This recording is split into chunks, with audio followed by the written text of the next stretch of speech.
One option for creating your ghost setup is to put a balloon, blow a balloon up a little bit and put it on the water bottle for the height.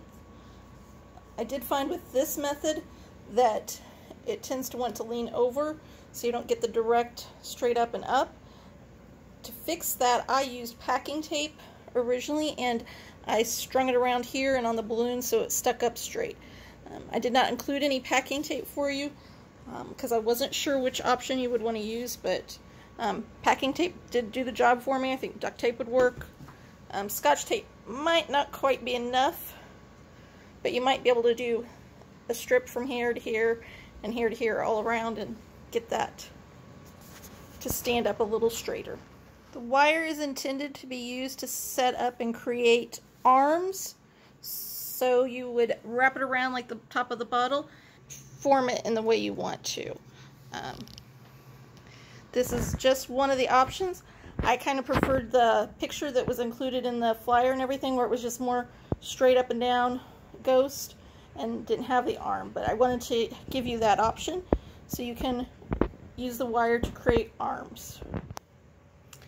The option I prefer for setup is to use the styrofoam ball. I gave you glue dots, so you should be able to take a glue dot and stick it directly right on the one, at least on the cap of the water bottle, but I put 2 malformed glue dots on top. I did leave the bottle full of water just so it had a little bit of weight and wasn't easily knocked over.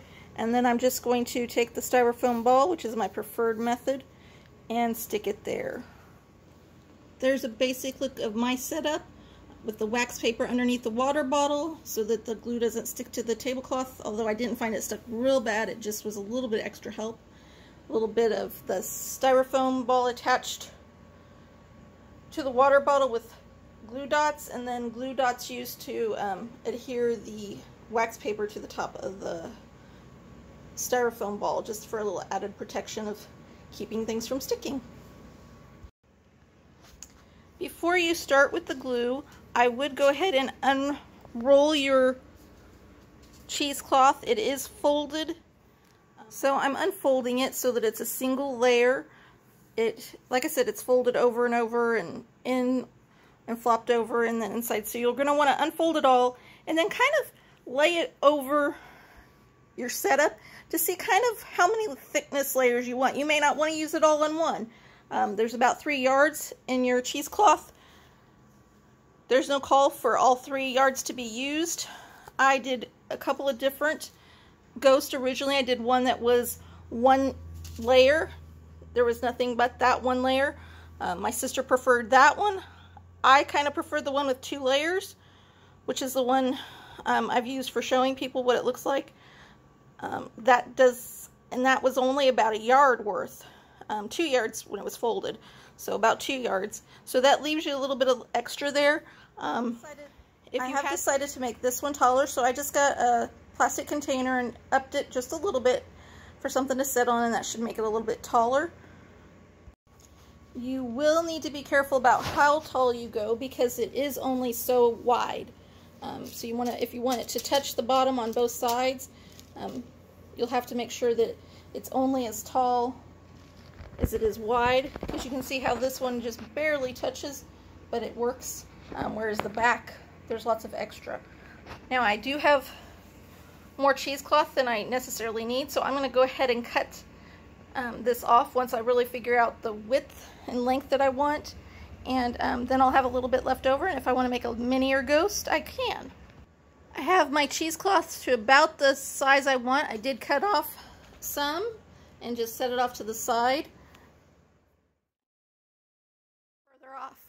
Now I folded it in half and then again so that it fits in my pan. I'm sorry, my pan's different than yours. I forgot to grab the same kind of pan. Now I did, so you have 2 ways of stiffening your cheesecloth. I found that I liked one better than the other, but somebody else liked the other one the way it turned out. So I've given you the 2 that were the most popular. You can also use starch. I didn't like that one as well personally, so I've given you the fabric stiffener draping liquid. This one seemed to kind of be really thick when you were putting it on, but I found it was easier and dried pretty fast. So I kind of liked that aspect of it. I felt like it was a good stiffener. The all-purpose school glue from Amazon Basics, it actually kind of had a sparkle in, a little bit of like glittery kind of sparkle without any actual glitter in it in the finished product. It did take longer to dry, and I did find it was harder to, on the very ends where the fabric was from the Ghost came down and was at the bottom, I did find it harder to kind of separate it. It got a little clumpy. I didn't mind that. It felt like it gave it a real solid base, because it was just a little bit thicker on the edges of where it touched the ground. So it's up to you which one you want to use. I am going to actually use the glue for this one. So I can't really video this at the same time that I do it. So I'm going to put my gloves on and I'll tell you just a basic what I do. So I kind of put it folded, and then I'm going to pour the glue on, or whichever stiffener you want to use, and then you want to make sure you get it really in there. You want to cover it thickly, make sure that everything is covered in the glue. Once the glue is on, you're going to leave your gloves hand on. You're not going to touch anything, and then you're going to unfold it as best you can. It is going to want to stick together no matter which one you use. And you are going to then drape it over your form. So you will take it, undo it as much as you can, and drape it over. Now once you get it draped over, you can kind of pull it a little bit this way and that way. You will need both your hands. If you have somebody else who can wear the other gloves, it may be beneficial to have them help you also. Your hands are gluey, or they're with a stiffener on, which is also just kind of basically a glue, and it just makes it difficult to kind of touch things and move things. And then as soon as you get it kind of how you want it, then you're going to want to take your gloves off and just let it set. There's my Ghost after I put all the glue on him. The one thing I will say that I forgot to say about the fabric stiffener is that the fabric stiffener dries faster, so I felt like I had a harder time getting everything in place, whereas the glue's wet longer, so it's got, a little more playtime in getting it set up how you want it to be set up, but it does take longer to dry. Now, as you can see, it's a little shorter on the sides than when it was dry. With the wetness, it kind of globs together a little bit more. When it's dry, it really stretches a little bit more. So there's a little more give. So you need to be a little bit aware of that. Squeeze. You want to get it very well covered and coated. And you can see I didn't use all my glue, but you also want to squeeze it out, which I didn't have a lot squeezed out, but I did squeeze some out because you don't want it like dripping everywhere when you're trying to put it together. So I did move the sides in a little bit since it was a little shorter, just so that it would have a more stable base. You can set it up and kind of when it's dry, but it doesn't quite turn out like that when it's wet. So, and now I'm just going to leave it to set. It's the next day and it appears to be dry. The best way to see if it's dry is just to kind of check the places where it's the thickest, and if it's dry, then it's dry. And then you'll need to go around and pull it from the wax paper.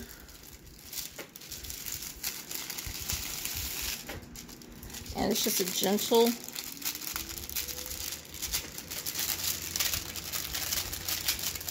kind of movement. The wax paper's been removed. It's been all separated from it. Now, to lift it from the this, I'm just going to lift, and it came off. Now the wax paper is still in there, so I'm going to have to pull it out, but that should be just as simple as reaching up there and kind of gently pulling. Probably a two-hand job. There's a few pieces of wax paper, little slivers in there that I couldn't quite get out. I'm going to leave them. They don't look that bad. They're pretty see-through. I am going to, because the head did get a little misformed with me pushing in and pulling out. I'm going to take the styrofoam ball and push it back up in there so that it recreates the head, and then let it just fall out. So head's a little lumpy, and I'm thinking that's just because of the way the wax paper was not completely smooth. So there's the form for the ghost. Now, I have seen some on Pinterest and other places on the internet where they just kind of left them like this. I gave you felt and ribbon so you can do eyes and a bow. So to discover what size eyes, I just started cutting the pattern, and I cut in, at first I cut in on the 4th line, and then I decided that was still too big, although what I've seen is the eyes on a ghost are kind of big, which makes sense, they're kind of got big eyes. And then I went in 3 more, so I think it's the 7th line that I ended up cutting on, and I'm kind of feeling like that's a good spot. So I'm going to now take my felt and flip it over, and I am going to trace the pattern twice and cut. Let me double count this. 1, 2, 3, 4, 5, 6. So I cut on the 6th line for about the size I wanted. Okay. I've already cut out one eye.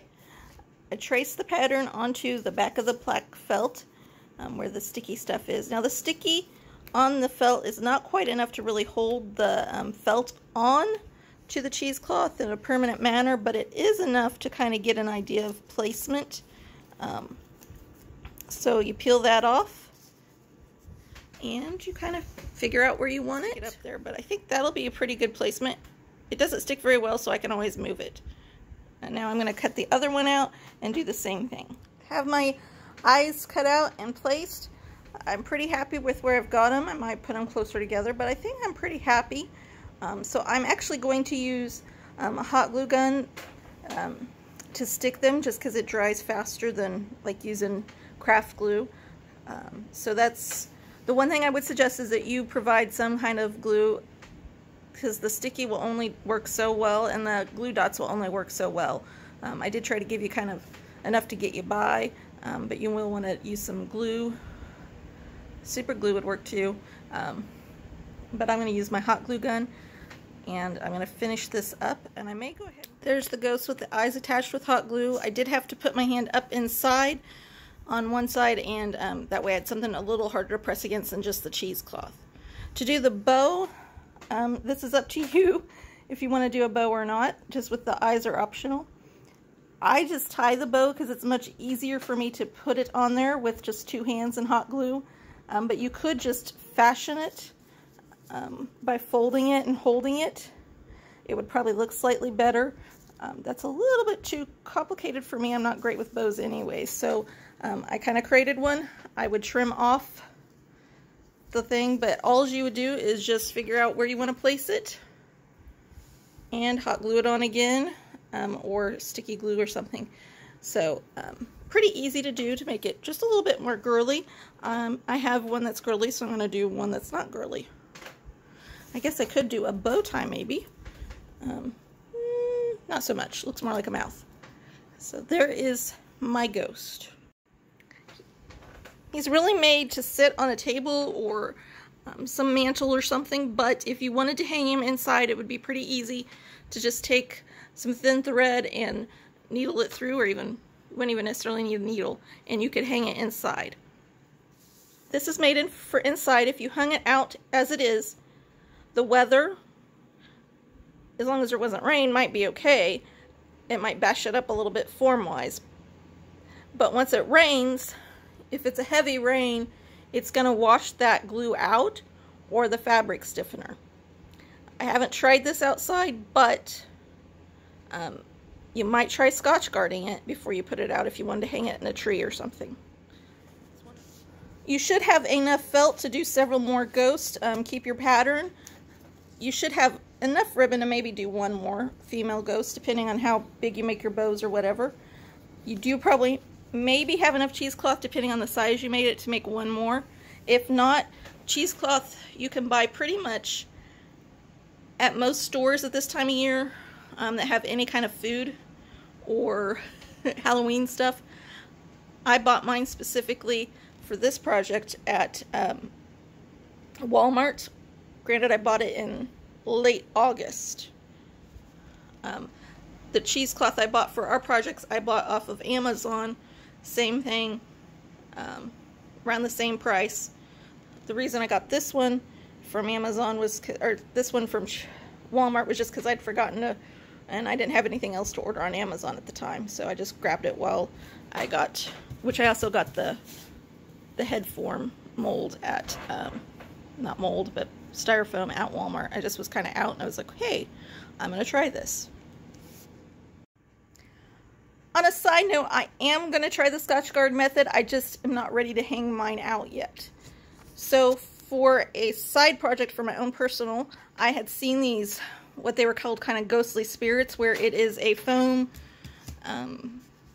face, and you put the cheesecloth on it. One of the things had it where you did it down to the chin. I really kind of want the free floating, so I only did it down to around here. Plus, once I got here, it got a little harder to do, so I was just like, kind of stop there. But I just took the school glue kind of stuff and stuck it on. And then after that, I put the eye bolt in it. And then after everything was dry and everything, then I did Scotchgard this part of it. I have not done the rest of it, and I'm not sure how it's going to hold up.